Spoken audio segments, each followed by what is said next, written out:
Pataudi, the Nawab of Cricket, a book launch, and with us in conversation is his daughter, Soha Ali Khan. Soha, to begin with, if you could show us the viewers the book, it looks amazing, doesn't it? It does. It's I think, a lovely cover. We were deciding what picture we should choose, and then I think this was the universal choice because he looks really very handsome.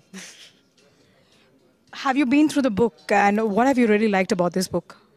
I only received a copy of this book recently, so I've actually been skimming through it right now over the past half an hour.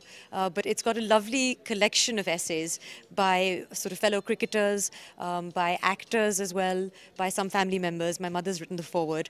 My sister and I have both written a small piece, which was quite difficult to write. And there's, I think, so, and we've got some journalists who've written, a lot of my father's contemporaries, a lot of more recent cricketers such as Rahul Dravid, for example, who never played with him but who admired him.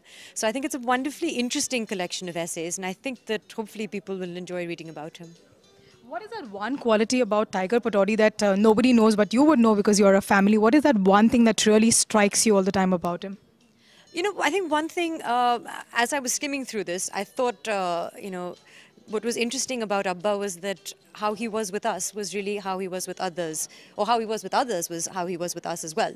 You'll find that people comment on the fact that he was, not the most talkative person. He wasn't very verbose. He was very to the point, that he had a wonderful sense of wit and humor, and that he was always very charming, and he would make people feel very much at ease in his company. And these are things that I remember about him as a father as well. So I think it's that sort of constancy of character, which is what he was most admired for. And I think what I found in him as a father, perhaps, was that he liked to teach through example, which I think is the best way to teach. So he would not preach to you, he would show you how he felt things should be done. He's gone, and how difficult has it been for the family, to really come to terms with that? Well, I think anyone who's lost someone in their family, I suppose especially a parent, will relate to the fact that it's difficult to put into words, and your life completely changes, of course, I think, after you lose a parent. I think he had an incredible presence, so his absence is sorely felt.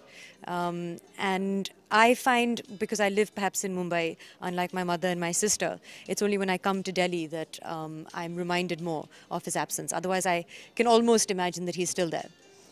But, I think death is such a natural part of life almost, that it's something that everyone has to come to terms with.